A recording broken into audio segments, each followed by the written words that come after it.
ഞാനൊരു ലോൺ എടുക്കാൻ ചെന്നപ്പോൾ ബാങ്ക് എന്നോട് ഫോം 16 ആവശ്യപ്പെട്ടു. ഇത് ഞാൻ ജോലി ചെയ്യുന്ന സ്ഥാപന ഉടമ തരേണ്ടതാണെന്ന് മനസ്സിലായി. എന്താണ് ഫോം 16? എന്തിനാണിത്? നിങ്ങൾ ജോലി ചെയ്യുന്ന സ്ഥാപനത്തിൽ നിന്നും ലഭിക്കുന്ന ഒരു സർട്ടിഫിക്കറ്റാണ്.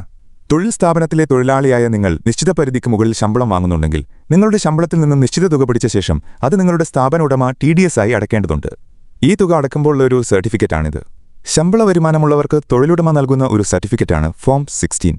ഒരു സാമ്പത്തിക വർഷത്തിൽ ശമ്പളത്തിൽ നിന്ന് എത്ര നികുതി ഈടാക്കി TDS എന്നും അത് സർക്കാർ അക്കൗണ്ടിൽ അടച്ചിട്ടുണ്ടോ എന്നും ഈ ഫോമിൽ കാണിക്കുന്നു. ഫോം 16 എന്നത് നിങ്ങളുടെ തൊഴിലുടമ നിങ്ങൾക്ക് നൽകുന്ന ഒരു സർട്ടിഫിക്കറ്റാണ്. ഒരു സാമ്പത്തിക വർഷത്തിൽ നിങ്ങളുടെ ശമ്പളത്തിൽ നിന്ന് ഈടാക്കിയ TDS tax deducted at source സംബന്ധിച്ച വിവരങ്ങളാണ് ഇതിൽ അടങ്ങിയിരിക്കുന്നത്. നിങ്ങളുടെ തൊഴിലുടമയുടെ പേര്, വിലാസം, tax deduction and collection account number തുടങ്ങിയ വിവരങ്ങളും ഇതിലുണ്ടാകും. നിങ്ങളുടെ വരുമാനം, അനുവദനീയമായ കിഴിവുകൾ, ഈടാക്കിയ നികുതി എന്നിവയെക്കുറിച്ചുള്ള വിശദാംശങ്ങളും ഫോം 16 ഉണ്ടാകും. ഓരോ സാമ്പത്തിക വർഷം അവസാനിക്കുമ്പോഴും, സാധാരണയായി മെയ് മാസത്തിൽ അല്ലെങ്കിൽ അതിനു മുൻപ്, തൊഴിലുടമ ഇത് ജീവനക്കാർക്ക് നൽകണം. എന്തിനാണ് ബാങ്ക് ലോണിന് ഫോം 16 ആവശ്യപ്പെടുന്നത്? ബാങ്കുകൾ ലോൺ അപേക്ഷകരുടെ സാമ്പത്തിക സ്ഥിരതയും തിരിച്ചടവ് ശേഷിയും വിലയിരുത്തുന്നതിന് വിവിധ രേഖകൾ ആവശ്യപ്പെടാറുണ്ട്. ഫോം 16 ഇതിൽ ഒരു പ്രധാന രേഖയാണ്. ബാങ്ക് ഇത് ആവശ്യപ്പെടുന്നതിന്റെ പ്രധാന കാരണങ്ങൾ ഇവയാണ്. വരുമാനത്തിന്റെ ഉറവിടം സ്ഥിരീകരിക്കാൻ ഫോം 16 നിങ്ങളുടെ പ്രധാന വരുമാന സ്രോതസ്സ് ശമ്പളമാണെന്നുറപ്പിക്കാൻ സഹായിക്കുന്നു. ഇതിലൂടെ നിങ്ങളുടെ സ്ഥിരമായ വരുമാനത്തെക്കുറിച്ച് ബാങ്കിനൊരു ധാരണ ലഭിക്കും. വരുമാനത്തിന്റെ അളവറിയാൻ നിങ്ങളുടെ വാർഷിക വരുമാനം എത്രയാണെന്ന് ഫോം 16 ബാങ്കിന് മനസ്സിലാക്കാൻ കഴിയും. ലോണിന്റെ തുകയും തിരിച്ചടവ് കാലാവധിയും തീരുമാനിക്കുന്നതിൽ ഇതൊരു പ്രധാന ഘടകമാണ്. നികുതി അടച്ചതിന്റെ രേഖ, നിങ്ങൾ കൃത്യമായി നികുതി അടയ്ക്കുന്നുണ്ടോ എന്നറിയാൻ ഇത് സഹായിക്കും. ഇത് നിങ്ങളുടെ സാമ്പത്തികപരമായ അച്ചടക്കത്തെ സൂചിപ്പിക്കുന്നു. സ്ഥിരമായ ജോലി. ഫോം 16 നിങ്ങളൊരു സ്ഥാപനത്തിൽ സ്ഥിരമായി ജോലി ചെയ്യുന്നു എന്നതിന്റെ തെളിവായി കണക്കാക്കാം. മറ്റ് സാമ്പത്തിക ബാധ്യതകൾ മനസ്സിലാക്കാൻ ഫോം 16 നിങ്ങളുടെ കിഴിവുകളെക്കുറിച്ചുള്ള വിവരങ്ങളുണ്ടാകാം. ഇത് നിങ്ങളുടെ മറ്റ് സാമ്പത്തിക ബാധ്യതകളെക്കുറിച്ച് ഒരു ഏകദേശ ധാരണ നൽകാൻ ബാങ്കിനെ സഹായിക്കും. ചുരുക്കത്തിൽ, നിങ്ങൾ ലോൺ തിരിച്ചടയ്ക്കാൻ ശേഷിയുള്ള വ്യക്തിയാണെന്ന് ഉറപ്പാക്കുന്നതിനു വേണ്ടിയാണ് ബാങ്ക് ഫോം 16 പോലുള്ള വരുമാനരേഖകൾ ആവശ്യപ്പെടുന്നത്. നിങ്ങളുടെ പക്കൽ ഫോം 16 ഇല്ലെങ്കിൽ നിങ്ങളുടെ ശമ്പള സ്ലിപ്പുകൾ, ബാങ്ക് സ്റ്റേറ്റ്മെന്റുകൾ അല്ലെങ്കിൽ ആദായനികുതി റിട്ടേൺ രേഖകൾ എന്നിവ നൽകാൻ ബാങ്ക് ആവശ്യപ്പെട്ടേക്കാം. ഓരോ ബാങ്കിന്റെയും ലോൺ പോളിസികൾ അനുസരിച്ച് ആവശ്യമായ രേഖകളിൽ മാറ്റങ്ങൾ വരാം. സ്ഥാപന ഉടമ ഫോം 16 ഫയൽ ചെയ്യാൻ വേണ്ട ശമ്പള പരിധി എത്രയാണ്? സ്ഥാപന ഉടമ ഫോം 16 ഫയൽ ചെയ്യേണ്ട ശമ്പള പരിധി നിങ്ങളുടെ വാർഷിക ശമ്പള വരുമാനത്തെ ആശ്രയിച്ചിരിക്കുന്നു. അത് താഴെ പറയുന്ന രീതിയിലാണ്. 60 വയസ്സിൽ താഴെയുള്ള വ്യക്തികൾ, വാർഷിക വരുമാനം 2.5 ലക്ഷം രൂപയിൽ കൂടുതലാണെങ്കിൽ ഫോം 16 നിർബന്ധമായും ഫയൽ ചെയ്യണം. 60 വയസ്സിനും 80 വയസ്സിനുമിടയിലുള്ള മുതിർന്ന പൗരന്മാർ, വാർഷിക വരുമാനം 3 ലക്ഷം രൂപയിൽ കൂടുതലാണെങ്കിൽ ഫോം 16 ഉടമ നിർബന്ധമായും ഫയൽ ചെയ്യണം. 80 വയസ്സിന് മുകളിലുള്ള അതിമുതിർന്ന പൗരന്മാർ, വാർഷിക വരുമാനം 5 ലക്ഷം രൂപയിൽ കൂടുതലാണെങ്കിൽ ഫോം 16 നിർബന്ധമായും ഫയൽ ചെയ്യണം. നിങ്ങളുടെ വരുമാനം ഈ പരിധിക്കുള്ളിൽ താഴെയാണെങ്കിൽ തൊഴിലുടമ ഫോം 16 നൽകേണ്ടതില്ല. എന്നിരുന്നാലും നിങ്ങളുടെ ശമ്പളത്തിൽ നിന്ന് TDS നികുതി ഉറവിടത്തിൽ നിന്ന് ഈടാക്കുന്നത് പിടിച്ചിട്ടുണ്ടെങ്കിൽ വരുമാന പരിധി പരിഗണിക്കാതെ നിങ്ങൾക്ക് ഫോം 16 ലഭിക്കാൻ അർഹതയുണ്ട്. TDS പിടിച്ചിട്ടുണ്ടെങ്കിൽ അത് ഫോം 16 രേഖപ്പെടുത്തിയിരിക്കും. എത്ര ശതമാനമാണ് ശമ്പളത്തിൽ നിന്നും പിടിച്ചു TDS അടയ്ക്കേണ്ടത്? നിങ്ങളുടെ ശമ്പളത്തിൽ നിന്ന് എത്ര ശതമാനം TDS tax deducted at source പിടിക്കണം എന്നുള്ളത് നിങ്ങളുടെ ആകെയുള്ള വാർഷിക വരുമാനം അനുസരിച്ചിരിക്കും. ആദായ നികുതി വകുപ്പ് ഓരോ സാമ്പത്തിക വർഷത്തിനും നിശ്ചയിച്ചിട്ടുള്ള നികുതി സ്ലാബുകൾ അനുസരിച്ചാണ് TDS പിടിക്കുന്നത്. നിലവിലെ നികുതി സ്ലാബുകൾ താഴെ പറയുന്നവയാണ്. ഇവ ഓരോ വർഷവും മാറിയേക്കാം. 60 വയസ്സിൽ താഴെയുള്ള വ്യക്തികൾക്കുള്ള പഴയ നികുതി രീതി ഓൾഡ് ടാക്സ് റെജീം. 2.5 ലക്ഷം രൂപ വരെ നികുതിയില്ല. 2.5 ലക്ഷം മുതൽ 5 ലക്ഷം രൂപ വരെ 5%. 5 ലക്ഷം മുതൽ 10 ലക്ഷം രൂപ വരെ 20%. 10 ലക്ഷം രൂപയ്ക്ക് മുകളിൽ 30%. 60 വയസ്സിൽ താഴെയുള്ള വ്യക്തികൾക്കുള്ള പുതിയ നികുതി രീതി ന്യൂ ടാക്സ് റെജീം. 3 ലക്ഷം രൂപ വരെ നികുതിയില്ല. 3 ലക്ഷം മുതൽ 6 ലക്ഷം രൂപ വരെ 5%. 6 ലക്ഷം മുതൽ 9 ലക്ഷം രൂപ വരെ 10%. 9 ലക്ഷം മുതൽ 12 ലക്ഷം രൂപ വരെ 15%. 12 ലക്ഷം മുതൽ 15 ലക്ഷം രൂപ വരെ 20%.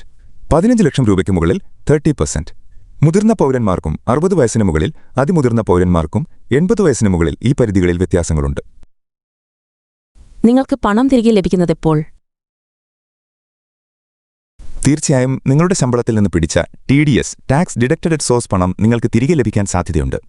എന്നാൽ അതെങ്ങനെയാണെന്ന് താഴെ വിശദീകരിക്കാം. TDS പിടിക്കുന്നതെന്തിന്? നിങ്ങളുടെ വരുമാനത്തിൽ നിന്ന് മുൻകൂറായി നികുതി ഈടാക്കുന്ന ഒരു രീതിയാണ് TDS. നിങ്ങളുടെ തൊഴിലുടമ നിങ്ങളുടെ ഏകദേശ വാർഷിക വരുമാനം കണക്കാക്കി നിലവിലെ ആദായ നികുതി നിയമങ്ങൾ അനുസരിച്ച് നിശ്ചിത ശതമാനം തുക മാസത്തോറും TDS ആയി പിടിക്കുന്നു.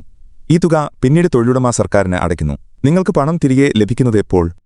നിങ്ങൾ വർഷാവസാനം ഇൻകം ടാക്സ് ഫയൽ ചെയ്യുമ്പോൾ നിങ്ങളുടെ തൊഴിലുടമ അടച്ച നിങ്ങളുടെ TDS തുക നിങ്ങളുടെ ഇൻകം ടാക്സ് പോർട്ടലിൽ നിന്നും നിങ്ങൾക്ക് ലഭിക്കും. നിങ്ങൾക്ക് മറ്റു വരുമാനമുണ്ടെങ്കിൽ, നികുതി അടക്കാനുണ്ടെങ്കിൽ ഈ തുക അതിൽ നിന്നും അടക്കാം. ഇനി നിങ്ങൾക്ക് ഇൻകം ടാക്സ് ഒന്നും അടക്കാനില്ലെങ്കിൽ നിങ്ങളുടെ TDS തുക നിങ്ങളുടെ ബാങ്ക് അക്കൗണ്ടിലേക്ക് വരും. നിങ്ങളുടെ TDS തുക തിരികെ ലഭിക്കാൻ നിങ്ങൾ ആദായനികുതി return, income tax return, ITR file ചെയ്യണം. ITR ഫയൽ ചെയ്യുമ്പോൾ നിങ്ങളുടെ എല്ലാ വരുമാന സ്രോതസ്സുകളും, ശമ്പളം, മറ്റു വരുമാനങ്ങൾ, നികുതി ഇളവുകൾ എന്നിവ കൃത്യമായി രേഖപ്പെടുത്തണം. നിങ്ങൾ അടച്ച TDS തുകയും ഇതിൽ കാണിക്കണം. നിങ്ങളുടെ ITR പ്രോസസ് ചെയ്ത ശേഷം നിങ്ങൾ അധികമായി നികുതി അടച്ചിട്ടുണ്ട് എന്ന് കണ്ടെത്തുകയാണെങ്കിൽ ആദായ നികുതി വകുപ്പ് ആ തുക നിങ്ങളുടെ ബാങ്ക് അക്കൗണ്ടിലേക്ക് തിരികെ നൽകും. ITR ഫയൽ ചെയ്യുമ്പോൾ നിങ്ങളുടെ ശരിയായ ബാങ്ക് അക്കൗണ്ട് വിവരങ്ങൾ നൽകാൻ ശ്രദ്ധിക്കുക. ചുരുക്കത്തിൽ, നിങ്ങളുടെ ശമ്പളത്തിൽ നിന്ന് പിടിച്ച TDS പണം നിങ്ങൾക്ക് തിരികെ ലഭിക്കും. അതിനായി നിങ്ങൾ കൃത്യസമയത്ത് ആദായ നികുതി റിട്ടേൺ ഫയൽ ചെയ്യണം. കൂടുതൽ വിവരങ്ങൾക്ക് ഒരു ടാക്സ് പ്രൊഫഷണലിനെ സമീപിക്കുകയോ അല്ലെങ്കിൽ ആദായ നികുതി വകുപ്പിന്റെ വെബ്സൈറ്റ് സന്ദർശിക്കുകയോ ചെയ്യാം. എന്റെ സ്ഥാപനത്തിന്റെ ഉടമ എനിക്ക് ഫോം 16 ആവശ്യപ്പെട്ടിട്ടും തരുന്നില്ല. അപ്പോൾ എവിടെ നിന്നും കിട്ടും? എന്ത് ചെയ്യാൻ സാധിക്കും? നിങ്ങളുടെ സ്ഥാപനത്തിന്റെ ഉടമ ഫോം 16 തരാൻ വിസമ്മതിക്കുകയാണെങ്കിൽ നിങ്ങൾക്ക് താഴെ പറയുന്ന കാര്യങ്ങൾ ചെയ്യാൻ സാധിക്കും. 1. തൊഴിലുടമയുമായി സംസാരിക്കുക. ഫോം 16ന്റെ ആവശ്യകതയെക്കുറിച്ച് അവരെ അറിയിക്കുക. ലോൺ എടുക്കുന്നതിനും ആദായ നികുതി റിട്ടേൺ ഫയൽ ചെയ്യുന്നതിനും ഇത് പ്രധാനപ്പെട്ട രേഖയാണെന്ന് അവരെ ബോധ്യപ്പെടുത്തുക. എന്തെങ്കിലും ബുദ്ധിമുട്ടുണ്ടെങ്കിൽ അത് ചർച്ച ചെയ്യുക. 2. എഴുതി അറിയിക്കുക. ഫോം 16 ആവശ്യപ്പെട്ടുകൊണ്ട് നിങ്ങളുടെ തൊഴിലുടമയ്ക്ക് ഒരു ഔദ്യോഗിക ഇമെയിലോ കത്തോ അയക്കുക. ഇതിന്റെ ഒരു പകർപ്പ് നിങ്ങളുടെ കൈവശം സൂക്ഷിക്കുക. 3. ആദായ നികുതി വകുപ്പിനെ സമീപിക്കുക. നിങ്ങളുടെ തൊഴിലുടമ ഫോം 16 നൽകാൻ വീണ്ടും വിസമ്മതിക്കുകയാണെങ്കിൽ നിങ്ങൾക്ക് ആദായ നികുതി വകുപ്പിനെ ഈ വിവരം അറിയിക്കാം. അവർക്ക് തൊഴിലുടമയ്ക്ക് നോട്ടീസ് അയക്കാനും പിഴ ഈടാക്കാനുമുള്ള അധികാരമുണ്ട്. 4. ഫോം 26AS പരിശോധിക്കുക. ആദായ നികുതി വകുപ്പിന്റെ വെബ്സൈറ്റിൽ നിങ്ങളുടെ പാൻ കാർഡ് ഉപയോഗിച്ച് ഫോം 26AS ഡൗൺലോഡ് ചെയ്യുക. നിങ്ങളുടെ ശമ്പളത്തിൽ നിന്ന് ഈടാക്കിയ TDS തുക ഇതിൽ കാണാൻ സാധിക്കും. ഇത് നിങ്ങളുടെ വരുമാനത്തെയും TDSനെയും കുറിച്ചുള്ള ഒരു ഏകദേശ ധാരണ നൽകും. 5. ശമ്പള സ്ലിപ്പുകൾ ഉപയോഗിച്ച് ITR ഫയൽ ചെയ്യുക. ഫോം 16 ലഭിച്ചില്ലെങ്കിലും നിങ്ങളുടെ ശമ്പള സ്ലിപ്പുകൾ, മറ്റ് വരുമാന രേഖകൾ, നിക്ഷേപ വിവരങ്ങൾ എന്നിവ ഉപയോഗിച്ച് നിങ്ങൾക്ക് ആദായ നികുതി റിട്ടേൺ ഫയൽ ചെയ്യാൻ സാധിക്കും. ഫോം 26ASലെ TDS വിവരങ്ങൾ ഇതിനായി ഉപയോഗിക്കാം. 6. നിയമപരമായ നടപടി. മേൽപ്പറഞ്ഞ വഴികളൊന്നും ഫലപ്രദമായില്ലെങ്കിൽ നിങ്ങൾക്ക് ഒരു അഭിഭാഷകനെ സമീപിച്ച് നിയമപരമായ നടപടികൾ സ്വീകരിക്കുന്നതിനെക്കുറിച്ച് ആലോചിക്കാവുന്നതാണ്. പ്രധാനമായി ശ്രദ്ധിക്കേണ്ട കാര്യങ്ങൾ: ഫോം 16 നൽകേണ്ടത് തൊഴിലുടമയുടെ നിയമപരമായ ബാധ്യതയാണ്. ഫോം 16 വൈകിപ്പിക്കുന്നതിന് തൊഴിലുടമയ്ക്ക് പിഴ ഈടാക്കാൻ സാധ്യതയുണ്ട്. നിങ്ങളുടെ വരുമാനം നികുതി പരിധിക്ക് മുകളിലാണെങ്കിൽ ഫോം 16 ഇല്ലെങ്കിലും കൃത്യസമയത്ത് ആദായ നികുതി റിട്ടേൺ ഫയൽ ചെയ്യേണ്ടത് നിങ്ങളുടെ ഉത്തരവാദിത്തമാണ്. ഈ സാഹചര്യത്തിൽ ആദ്യം നിങ്ങളുടെ തൊഴിലുടമയുമായി സൗഹാർദ്ദപരമായി സംസാരിക്കാൻ ശ്രമിക്കുക. അതിനുശേഷവും ഫോം 16 ലഭിച്ചില്ലെങ്കിൽ മുകളിൽ പറഞ്ഞ മറ്റു വഴികൾ പരിഗണിക്കാവുന്നതാണ്. ഞാൻ സംസാരിക്കുന്നത് പെരുമ്പാവൂരിൽ അക്കൗണ്ടിംഗ് ജോലിക്ക് വേണ്ടിയുള്ള പ്രാക്ടിക്കൽ പരിശീലനം നടത്തുന്ന മായ ടാക്സ് ട്രെയിനിംഗ് സെന്റർ എന്ന സ്ഥാപനത്തിൽ നിന്നുമാണ്. നിങ്ങളുടെ മറ്റ് സംശയങ്ങൾ ഈ ചാനലിൽ നൽകിയിട്ടുണ്ട്. നിങ്ങൾക്ക് അക്കൗണ്ടിംഗ് ജോലി ആവശ്യമുണ്ടെങ്കിൽ ഓൺലൈനിലൂടെയോ നേരിട്ടോ വന്നു പഠിക്കാം. പഠനം കഴിഞ്ഞ് ജോലി നേടാൻ സഹായിക്കുകയും ജോലി ലഭിക്കുമ്പോൾ ജോലിസ്ഥലത്തുള്ള സംശയങ്ങൾക്ക് മായ ടാക്സിൽ നിന്നും ലൈവ് സപ്പോർട്ടും ലഭിക്കുന്നതാണ്. കൂടുതൽ അറിയാൻ റോബോട്ടിക് രീതിയിൽ പഠിപ്പിക്കുന്ന mayaTaxTraining.com എന്ന വെബ്സൈറ്റ് സന്ദർശിക്കുക.